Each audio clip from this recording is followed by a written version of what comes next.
चलिए आगे बढ़ते हैं जी। अब हम बात करते हैं ग्राम्सकी के सिविल सोसाइटी के कॉन्सेप्ट की और इंटीग्रल स्टेट के बारे में थोड़ा और डिटेल में, जो हमने अभी इंट्रोड्यूस किया था पिछले वीडियो में। तो ग्राम्सकी का जो ये कॉन्सेप्ट है सिविल सोसाइटी का, देखिए एक सिंपल लैंग्वेज में ग्राम्सकी ने क्या बोला। ग्राम्सकी ने कहा कि हमें ये अंडरस्टैंड करना चाहिए एक पॉलिटिकल थ्योरी होने के नाते कि सोसाइटी में पावर कैसे वर्क करती है।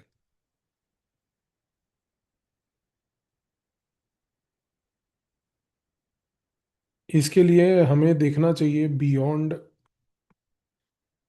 गवर्नमेंट की जो पुलिस है और गवर्नमेंट एज एन इंस्टीट्यूशन है। तो हमें गवर्नमेंट एज एन इंस्टीट्यूशन और गवर्नमेंट एज अ पुलिस पे फोकस नहीं करना चाहिए। हमें फोकस इस चीज़ पे करना चाहिए कि कैसे without use of force, without use of laws, people के जो थॉट्स हैं, हैबिट्स हैं, बिलीव्स हैं, वो कैसे शेप होते हैं। इसको जानने के लिए उसने एक आइडिया दिया कि स्टेट को हमें डिवाइड करना चाहिए into two parts, political society और civil society.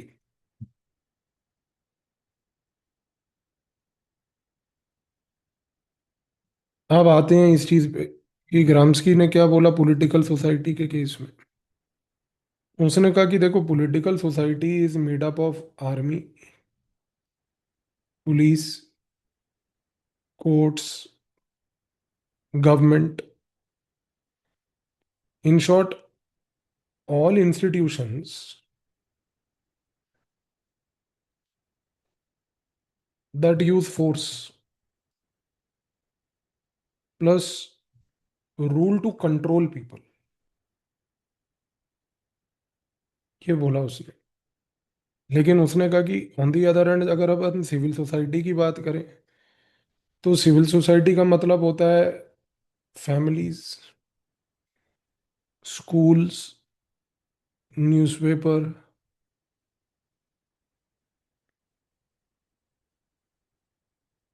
Popular culture. Popular culture का मतलब हो गया आपका media, mass media, social media, religious organisations, very importantly, that how they shape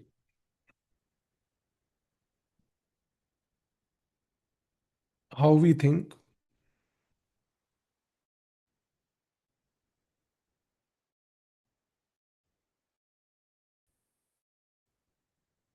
what we believe, how we.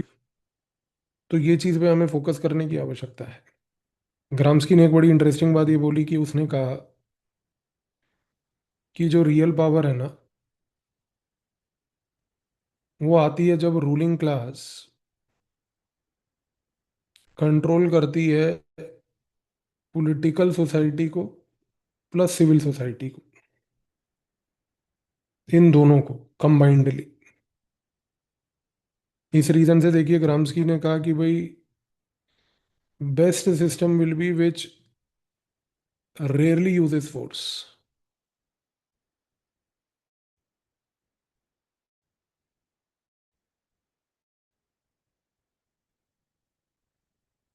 But people via civil society. तो ये जो best system होता है ना, जहाँ पे political society plus civil society combinedly rule करते हैं, इस चीज को उसने बोला इंटीग्रल स्टेट। तो स्टेट अगर मार्क्स के हिसाब से इंस्ट्रूमेंटलिस्ट था, तो स्टेट ग्राम्सकी के हिसाब से इंटीग्रल है, where it is a combination of political society and civil society. इसी रीजन से ग्राम्सकी ने बोला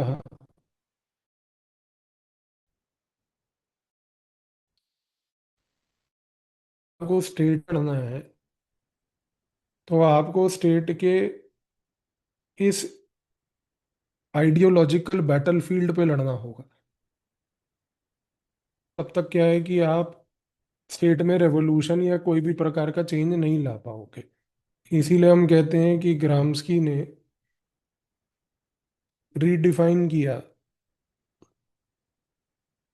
कंसेप्चुअल आर्किटेक्चर ऑफ स्टेट।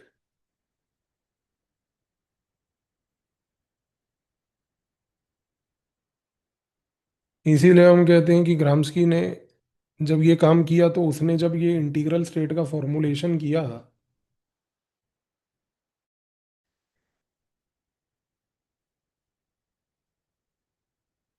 तो यहाँ पर एक कॉम्बिनेशन था कोअर्सिव प्लस कंसेंशुअल मैकेनिज्म्स का। तो ग्राम्स्की के थॉट प्रोसेस में ये कहना गलत नहीं होगा कि state is not merely a political entity,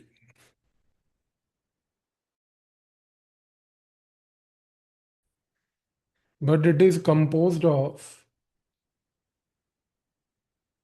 a civil society also, which is basically what एक वॉलेंटरी एसोसिएशंस का ग्रुप है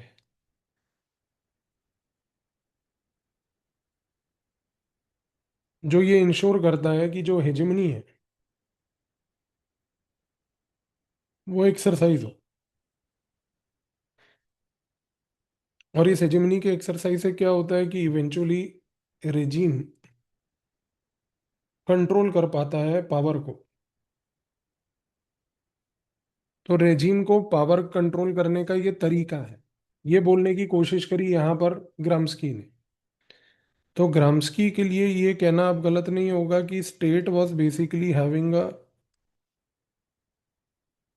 डुअलिस्टिक कंसेप्शन, जिसमें स्टेट जो है बेसिकली आइडियोलॉजिकली इन्फ्यूज्ड है, कल्चरली एम्बेडेड है,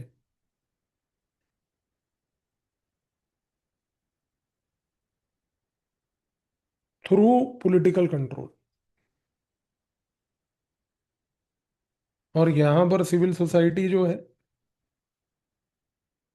वो सर्व करती है in the terrain of ideological struggle.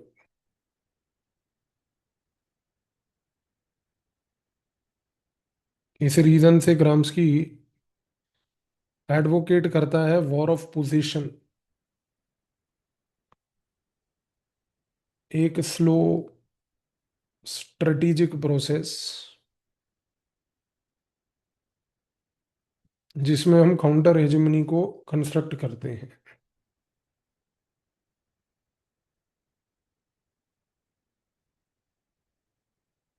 As oppose to war of manoeuvre. ये दो कॉन्सेप्ट्स को अलग से एक अलग वीडियो में दोबारा देखेंगे, जहां पर आप एक पॉलिटिकल सोसाइटी के खिलाफ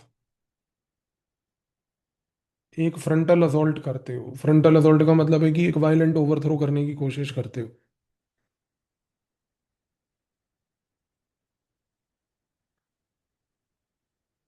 जो हमने रशिया में देखा।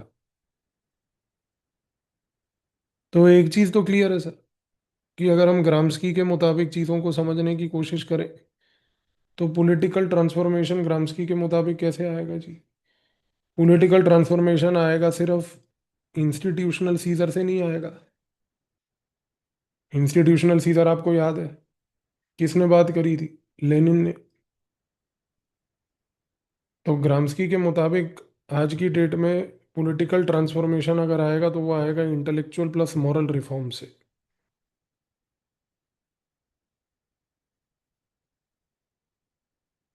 जो कि आज की डेट में एक कल्चरल फाउंडेशन है सोसाइटी में कंसेंट का। तो हमें इसको टैकल करना है। ये चीज कहने की कोशिश कर रहा है ग्राम्स। फिर से बात करेंगे रेमंड विलियम्स की, जिसने कहा कि भाई culture is the battle field of operation.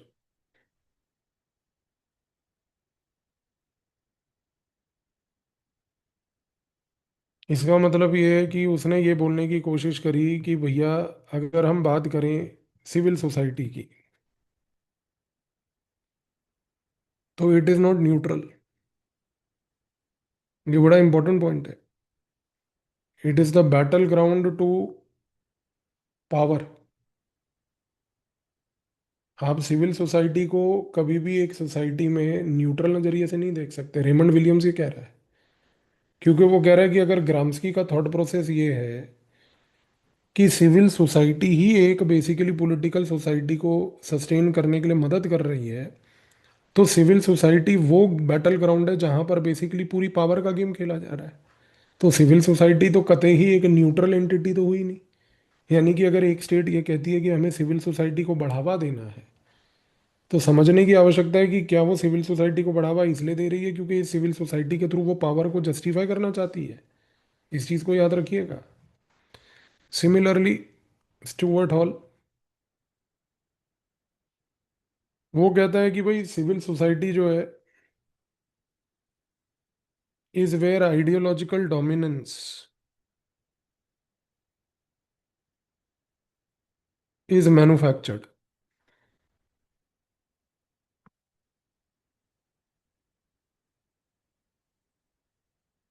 और ये होता है through use of framing plus daily language.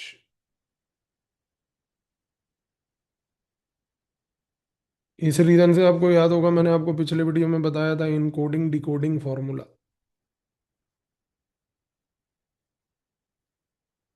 तो स्टुअर्ट हिल ने क्या बोला कि बस जो भी चीज आपको नॉर्मल या गुड लग रही है ना, उस नॉर्मल और गुड के पीछे ये चीज को एनालाइज करने की कोशिश करो कि आफ्टर ऑल किस तरीके से मैसेज को इनकोड डिकोड किया गया है। और लुई एल्थूसर तो बड़े टाइम से ये बात बोलता आ रहा है कि बस आइडियोलॉजिकल स्टेट एपरेटस पे ध्यान दो।